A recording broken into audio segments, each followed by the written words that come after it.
Sam Trengove from Trengove Consulting, based at Butte in the York Peninsula Mid-North area. Yep. So the trial was run over 3 years, and from those 3 years, deep ripping and in combination with nutrition, either from fertiliser or chicken litter, provided the best returns over the 3-year period. Deep ripping in its own right was very good. At a $60 a hectare sort of upfront cost, the returns from that were good, and then adding the nutrition to it improved that again. And that was in a range of seasons, from a decile 1 through to a decile 9, so across a range of crop types in wheat and barley and lentils. So the region sort of might describe it as having mallee type soils with dune and swale, where the dunes are a red sort of silicious sand that are quite deep, generally considered to be a medium rainfall zone.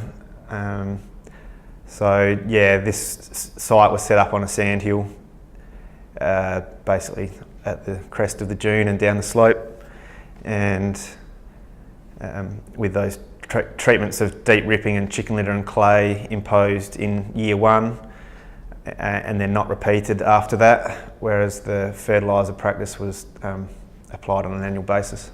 So prior to the trial, it was a lupin crop, and then in year 1 it was wheat, followed by barley, and then lentils in year 3. The deep ripping alone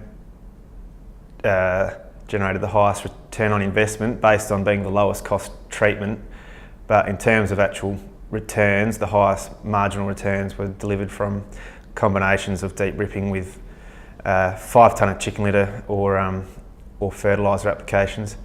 There was some treatments with up to 20 tonne per hectare of chicken litter applied, and in year 1 they were quite, I guess you'd call it hot.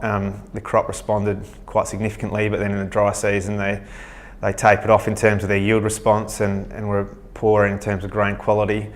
However, in year 2 and year 3 they performed quite well. So looking at, I guess, just how far can we push the system with an extreme rate like that isn't something that farmers have currently been adopting. So just asking the question and seeing if we can push it. I've had quite a few field site visits in the last 3 years, and the adoption seems to be starting to happen already. Chicken litter,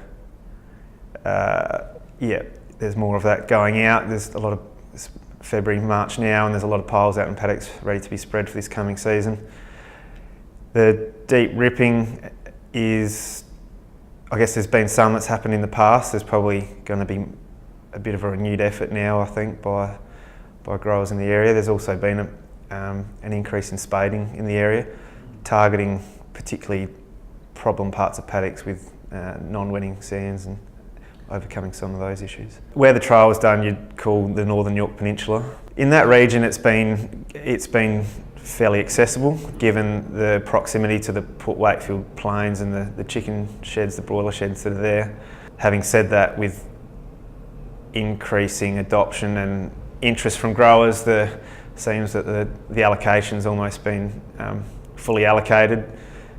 Growers that want more can't necessarily get more, it's just they can have what they had the year before. So, and with supply and demand, we're seeing the price of the chicken litter starting to increase as well, so that potentially changed the economics a bit if it continues down that pathway. But yeah, so we looked at chicken litter. I mean, if you go a bit further up the road to Bolivar, potentially you could pick up some biosolids or something like that, which we haven't trialled, but yeah, given a similar sort of analysis, you'd expect similar responses, I would expect. Yeah. We'd like to see it continue for another couple of years, given that some of the treatments look like they'll continue to respond, whereas others are starting to taper off, and we might see some changes in the sort of returns based on the treatments that look like they're going to continue to respond to the higher cost ones, which over a short time frame don't really stack up, but over a long time frame they might. I guess also in the last 12 or 18 months we've seen the GRDC funded and CSIRO-led Sandy Soils project sort of getting up and going in the southern region, which is establishing sites across the southern region from the Eyre Peninsula to southern New South Wales, and there'll be a site in this area as well to sort of build on that and hopefully be able to answer a few more questions. For example, like we looked at one-off high rate applications of those organic type products, whereas another question might be, well, what if we use a lower rate but more frequently?